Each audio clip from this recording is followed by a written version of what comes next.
दोस्तों, अगर दुबई के अंदर काम कर रहे हो तो इस अपडेट को, इस खबर को ध्यान से सुनना। और इस अपडेट में बताया गया है क्योंकि अचानक अगर आप दुबई से इंडिया आ रहे हो 2 महीना, 3 महीना, 6 महीना यहाँ पे रहने लगते हो और वैसे ही वहाँ से पता चलता है, सरकार के पास एक नोटिस आता है और पता चलता है कि आपके ऊपर 10 लाख का जुर्माना लगाया गया है।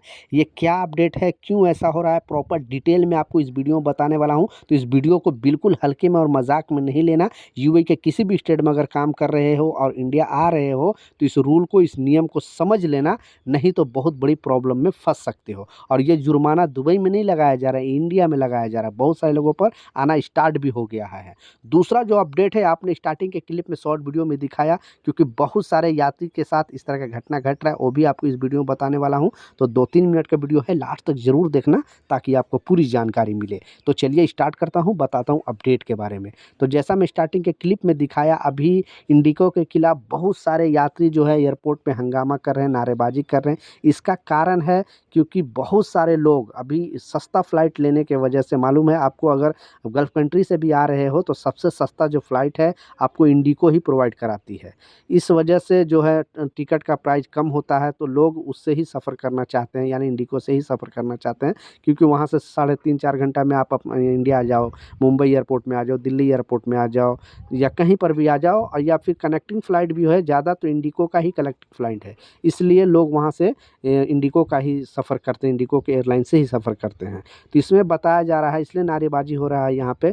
बहुत सारे एयरलाइंस क्या करती है, बेसिकली ज़्यादातर इंडिगो के साथ इस तरह का चीज़ होता है कि उनका जो लगेज है, यानी आप 2 साल 3 साल के बाद या 1 साल के बाद अपने फैमिली से मिलने के लिए यहाँ पे आ रहे हो और फिर पता चलता है कि आपका जो लगेज बैग है, आप उस अपने बच्चों के लिए, बीबी के लिए सारे चीज़, सामान वगैरह पैक करते हो और जब यहाँ पे बेल्ट पर देखते हो तो आपका लगेज बैग मिला ही नहीं।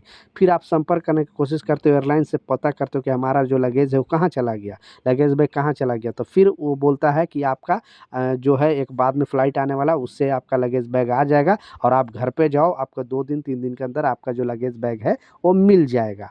तो ऐसे बहुत सारे यात्रियों के साथ घटना घट रहा है। पहले तो कमेंट सेक्शन में आप बताएं कि आपके साथ इस तरह का घटना कभी घटा है कि नहीं, क्योंकि एयरलाइंस 2-3 दिन बोलती है, फिर लगता है कि 7-7 दिन, 15-15 दिन टाइम लग जाता है। और जब अपने साथ अपना जो सामान वगैरह है फैमिली के लिए अगर लेकर नहीं जाओगे तो जाने का, आने का मज़ा नहीं रहता है। तो एयरलाइंस को चाहिए कि इस तरह का हरकत ना करे और इसमें सरकार इसमें इन्वॉल्वमेंट हो, क्योंकि जो यात्री के साथ अगर इस तरह का हरकत करता है कोई भी एयरलाइंस, उस पर भारी जुर्माना लगाना चाहिए। क्योंकि टिकट में तो आप जितना टिकट में पैसे मेंशन होता है उतना तो पैसे वो लेते हैं, उसके बाद लगेज जो है वो छोड़ क्यों देती है, बहुत सारे बहाना बनाती है एयरलाइंस की, ये हो गया, वो हो गया।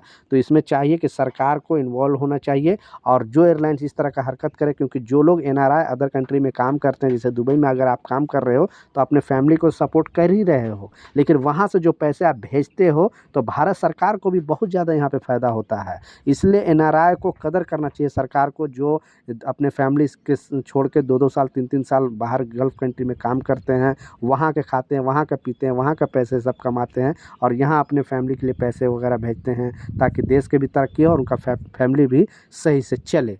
तो इस तरह का अगर हरकत कोई भी एयरलाइंस करता है तो भारत सरकार को चाहिए कि इन्वॉल्व होकर उस पर सख्त एक्शन बनाए। तो प्लीज़ इस वीडियो को ज़रूर शेयर कर दें ताकि हर एक लोगों तक इस तरह का इन्फॉर्मेशन मिले।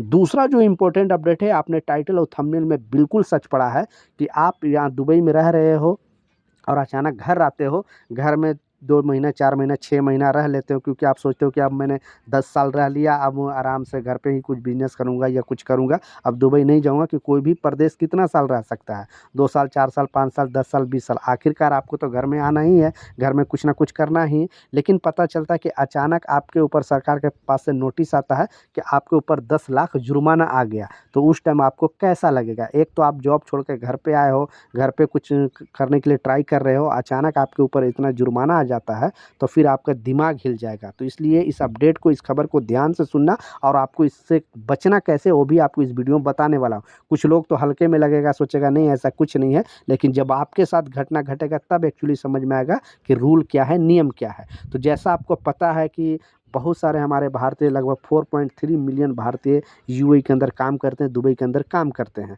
तो बहुत सारे लोग वहाँ पे रहते हुए अपना जो है एनआरआई अकाउंट ओपन करा लेते हैं, एनआरआई या एनआरओ अकाउंट ओपन करा लेते हैं और वहाँ से पैसे भेजते हैं, या तो अपने फैमिली को एटीएम दे देते हैं या तो एटीएम अपने पास ही रखते हैं, जब यहाँ आते हैं तब वो पैसे में लेन देन करते हैं। तो अभी इस अपडेट में बताया गया है कि जब तक आप गल्फ़ कंट्री में रह रहे हो तब तो आप, या फिर किसी भी कंट्री में बेसिकली आप एनआरआई हो, क्योंकि 180 डे के ऊपर अगर आप रह लेते हो कहीं पर भी तो आप एनआरआई कहलाते हो। और 180 डे के अंदर अगर आप इंडिया में रह लेते हो तो आपका जो एनआरआई का जो सिस्टम है वो हट जाता है।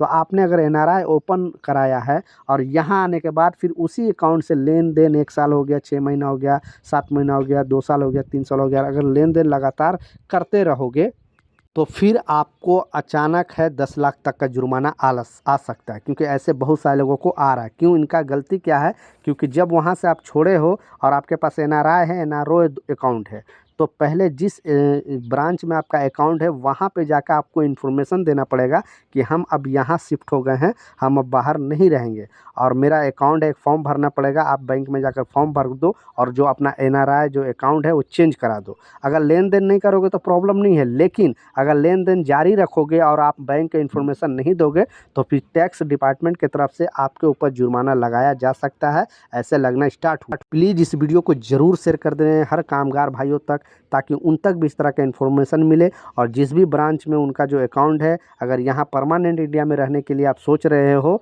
तो जल्दी से जाके आप वहाँ बैंक के जो स्टाफ हैं, जो वहाँ पे मैनेजर हैं, उनसे बात करें कि हम यहाँ शिफ्ट हो गए हैं, मुझे फॉर्म दो ताकि मेरा जो भी है वहाँ का अकाउंट यहाँ कन्वर्ट कर दिया जाए।